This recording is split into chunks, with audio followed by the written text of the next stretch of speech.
ॐ नमो भगवते रुद्राय नमस्ते रुद्रमन्यव उतोत इषवे नमः नमस्ते अस्तु धन्वने बाहुभ्यामुत ते नमः यात इषः शिवतमा शिवम् बभूवते धनुः शिवा शरव्यायातवतया नो रुद्रमृडय याते रुद्रशिवा तनोरघोरा पापकाशिनी तया नस्तनुवाशन्तमया गिरिशम् ताभिचाकशीः यामिषुम् गिरिशम् प्रहस्ते बिभस्यस्तवे शिवाम् गिरित्रताम् कुरु माहिगुंसीः पुरुषम् जगत् शिवेन वचसा त्वा गिरिशाच्छावदामसि यथा नः सर्वमिज्जगदयक्ष्मगुम् सुमना असत् अध्यवोचदधिभक्ता प्रथमो दैव्योऽभिषक् अहेगिश्च सर्वान् जम्भयन् सर्वाश्च यातु धान्यः असौ यस्ताम्रो अरुण उत बभ्रुः सुमङ्गलः एचेमागुम् रुद्रा अभितो दिक्षुः श्रुताः सहस्रशो वैशागुम् हेडरीमहे असौ यो वसर्पति नीलग्रीवो विलोहितः उतैनम् गोपा अदृशन्नदृशन्नुदहार्यः उतैनम् विश्वा भूतानि सदृष्टो मृडयातिनः नमो अस्तु नीलग्रीवाय सहस्राक्षाय मीढुषे अथो ये अस्य सत्त्वानोऽहम् तेभ्यो करन्नमः प्रमुञ्च धन्वनस्त्वमुभयोरात्रियोज्याम् याश्च ते हस्त इषवः पराता भगवो वप अवतत्यधनुस्त्वगुम् सहस्राक्षशते सुधे निशीर्य शल्यानाम् मुखा शिवो नः सुमना भव विद्यम् धनुः कपर्दिनो विशल्यो बाणवागुम् उत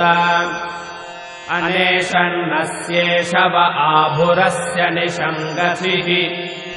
याते हेतिर्मेढुष्टमहस्ते बभूवते धनुः तयास्मान् विश्वतस्त्वमयक्ष्मया परिभुज नमस्ते अस्त्वायुधायानातताय धृष्णवे उभाभ्यामुत ते नमो बाहुभ्याम् तव धन्वने परिते धन्वनो हेतिरस्मान् वृणक्तु विश्वतः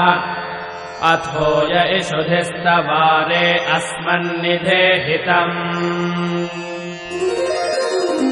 नमस्ते अस्तु भगवन् विश्वेश्वराय महादेवाय त्रयम्बकाय त्रिपुरान्तकाय त्रिकाग्निकालाय कालाग्निरुद्राय नीलकण्ठाय मृत्युञ्जयाय सर्वेश्वराय सदाशिवाय श्रीमन्महादेवाय नमः नमो हिरण्यबाहवे सेनान्ये दिशाम् च पतये नमो नमो वृक्षेभ्यो हरिकेशेभ्यः पशूनाम् पतये नमो नमः सस्पिञ्जराय द्विषीमते पथीनाम् पतये नमो नमो बभ्रुषाय विव्याधिनेन्नानाम् पतये नमो नमो हरिकेशाय भूतायोपवीतिने पुष्टानाम् पतये नमो नमो भवस्य हेत्यै जगताम् पतये नमो नमो रुद्राय तथा विने क्षेत्राणाम् पतये नमो नमः सूताय हन्त्याय वनानाम् पतये नमो नमो रोहिताय स्थपतये वृक्षाणाम् पतये नमो नमो मन्त्रिणे वाणिजाय कक्षाणाम् पतये नमो नमो भुवन्तये वारिवस्कृताय औषधीनाम् पतये नमो नम उच्चैर्घोषाय क्रन्दयते पत्तीनाम् पतये नमो नमः कृत्स्नवीताय धावते सत्त्वनाम् पतये नमः नमः सहमानाय निर्व्याधिन आव्याधिनीनाम् पतये नमो नमः ककुभाय निषङ्गिने स्तेनानाम् पतये नमो नमो निषङ्गिन इषुधिमते तस्कराणाम् पतये नमो नमो वञ्चते परिवञ्चते स्तायूनाम् पतये नमो नमो निचेरवे परिचरायारण्यानाम् पतये नमो नमः श्रिकाविभ्यो जिघागुंसद्भ्यो मुष्णताम् पतये नमो नमोऽसि मध्यो नक्तम् चरद्भ्यः प्रकृन्तानाम् पतये नमो नम उष्णीषिणे गिरिचराय कुलुञ्चानाम् पतये नमो नम इषुमध्यो धन्वाविभ्यश्च वो नमो नम आतन्वानेभ्यः प्रतिदधानेभ्यश्च वो नमो नम आयच्छद्भ्यो विसृजद्भ्यश्च वो नमो नमोऽस्यद्भ्यो विद्यद्भ्यश्च वो नमो नम आसीनेभ्यश्च यानेभ्यश्च वो नमो नमः स्वपद्भ्यो जाग्रद्भ्यश्च वो नमो नमस्तिष्ठद्भ्यो धावद्भ्यश्च वो नमो नमः सभाभ्यः सभापतिभ्यश्च वो नमो नमो अश्वेभ्योऽश्वपतिभ्यश्च वो नमः नम आव्याधिनेभ्यो विविध्यन्तेभ्यश्च वो नमो नम उगणाभ्यस्त्रिगंहतीभ्यश्च वो नमो नमो वृत्सेभ्यो वृत्सपतिभ्यश्च वो नमो नमो व्रातेभ्यो व्रातपतिभ्यश्च वो नमो नमो गणेभ्यो गणपतिभ्यश्च वो नमो नमो विरूपेभ्यो विश्वरूपेभ्यश्च वो नमो नमो महद्भ्यः क्षुल्लकेभ्यश्च वो नमो नमो रथिभ्यो रथेभ्यश्च वो नमो नमो रथेभ्यो रथपतिभ्यश्च वो नमो नमः सेनाभ्यः सेनानिभ्यश्च वो नमो नमः क्षत्रिभ्यः संग्रहीतृभ्यश्च वो नमो नमस्तक्षभ्यो रथकारेभ्यश्च वो नमो नमः कुलालेभ्यः कर्मारेभ्यश्च वो नमो नमः पुञ्जिष्टेभ्यो निषादेभ्यश्च वो नमो नम इषुकृभ्यो धन्वकृभ्यश्च वो नमो नमो मृगयुभ्यश्वनेभ्यश्च वो नमो नमः स्वभ्यश्वपतिभ्यश्च वो नमः नमो भवाय च रुद्राय च नमः शर्वाय च पशुपतये च नमो नीलग्रीवाय च शितिकण्ठाय च नमः कपर्दिने च व्युक्तकेशाय च नमः सहस्राक्षाय च शतधन्वने च नमो गिरिशाय च शिपिभिष्टाय च नमो मेढुष्टमाय चेषुमते च नमो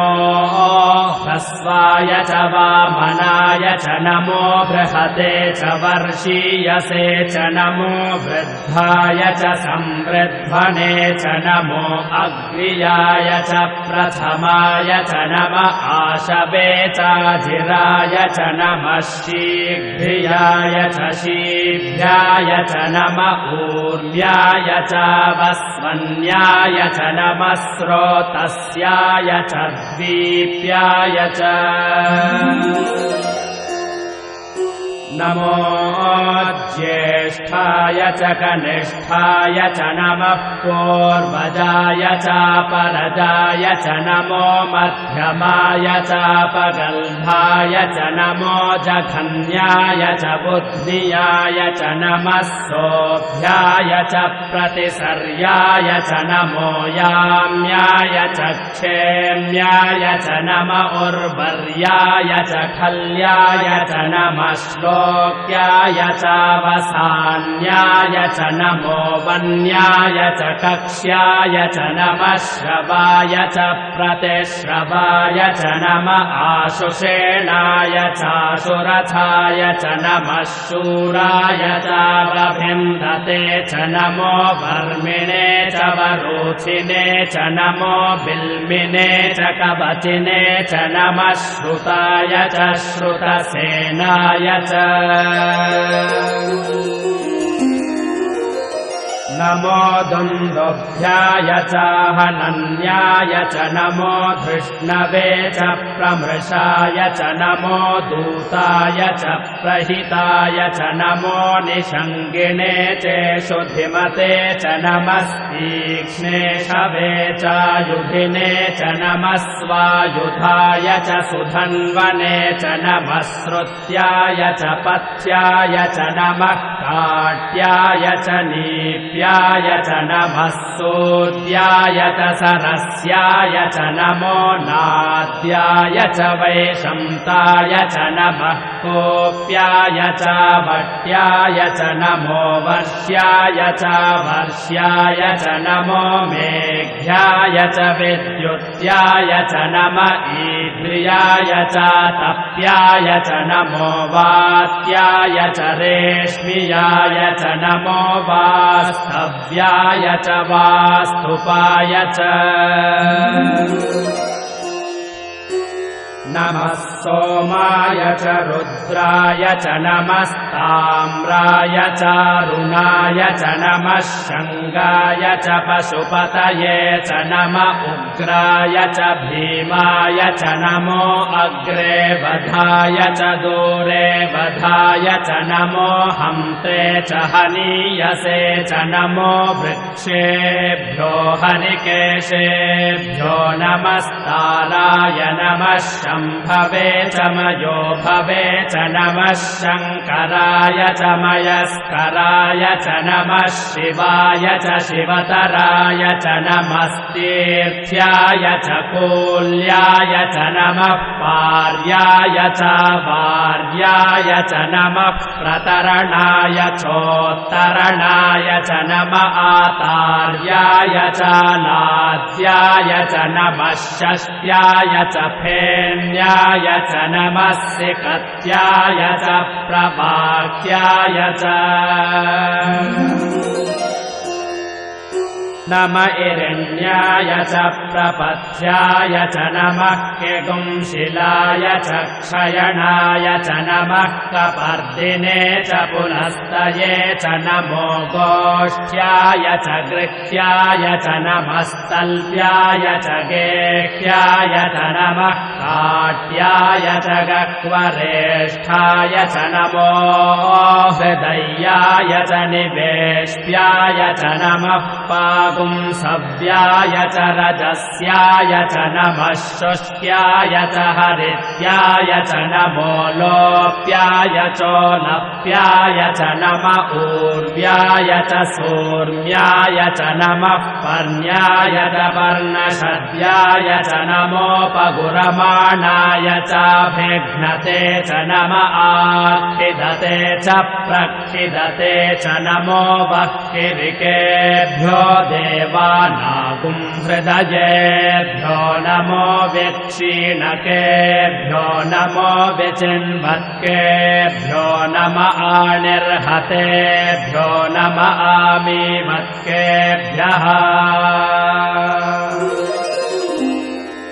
द्रापे अन्धसस्पते दरिद्रन्नीललोहित येषाम् पुरुषाणामेषाम् पशूनाम् माभेर्मा रोमो येषाम् किञ्च नाममत् या ते रुद्रशिवा तनोः शिवा विश्वाः भेषजी।